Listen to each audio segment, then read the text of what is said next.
Assalamualaikum warahmatullahi wabarakatuh. Bertemu dengan saya Nita Eli Hayawati dengan nomor NIM 2071934, kelas IPA B, jurusan Tadris Ilmu Pengetahuan Alam, Institut Agama Islam Negeri Ponorogo. Di pertemuan sebelumnya kita membahas mengenai pemanfaatan tekanan pada zat cair, yaitu hukum Pascal. Nah, sekarang kita akan membahas salah satu pemanfaatan tekanan pada zat cair, yaitu hukum Archimedes.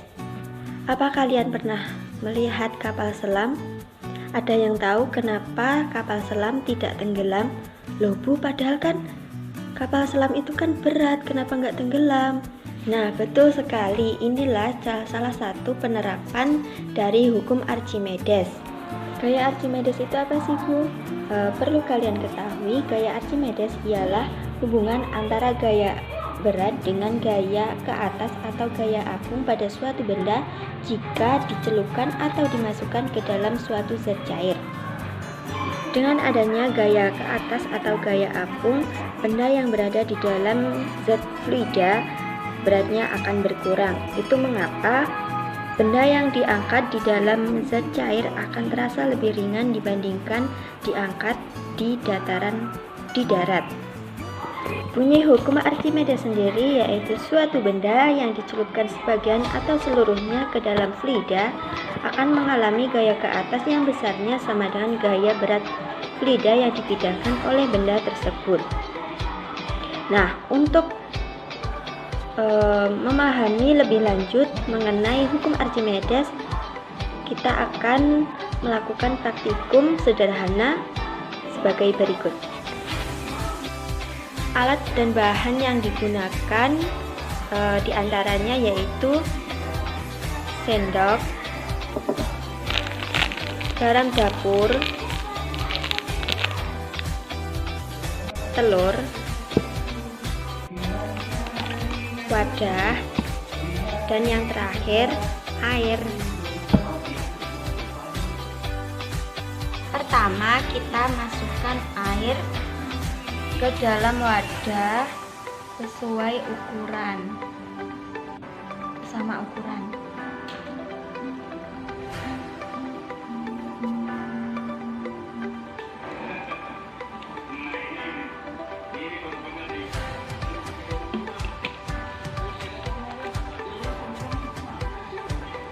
Gelas pertama kita masukkan telur,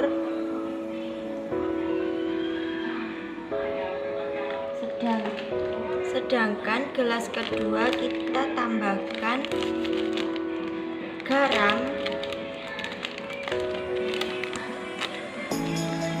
1 sendok.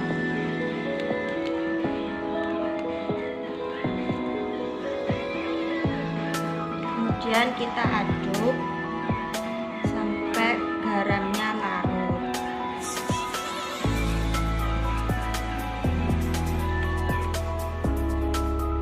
Terakhir kita masukkan telurnya.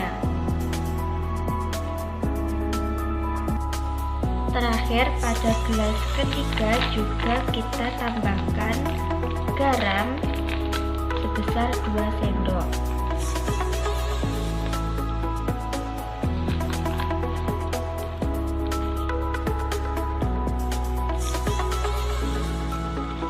Kemudian kita aduk sampai garamnya larut.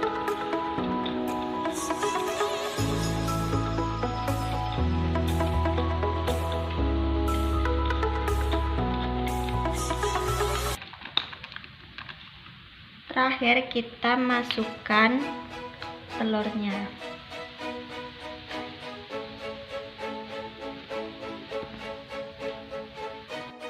Dari hasil praktikum yang telah dilakukan, diperoleh 3 keadaan. Yang pertama, benda tenggelam. Mengapa demikian? Hal ini dikarenakan massa jenis telur lebih besar daripada massa jenis zat cair, serta gaya berat telur lebih besar dibandingkan gaya apungnya. Selanjutnya, keadaan yang kedua yaitu benda melayang. Hal ini terjadi karena adanya penambahan garam yang menjadikan massa jenis air lebih meningkat, sehingga massa jenis telur dengan massa jenis zat cair seimbang atau sama, dan gaya berat pada telur sama dengan gaya apungnya.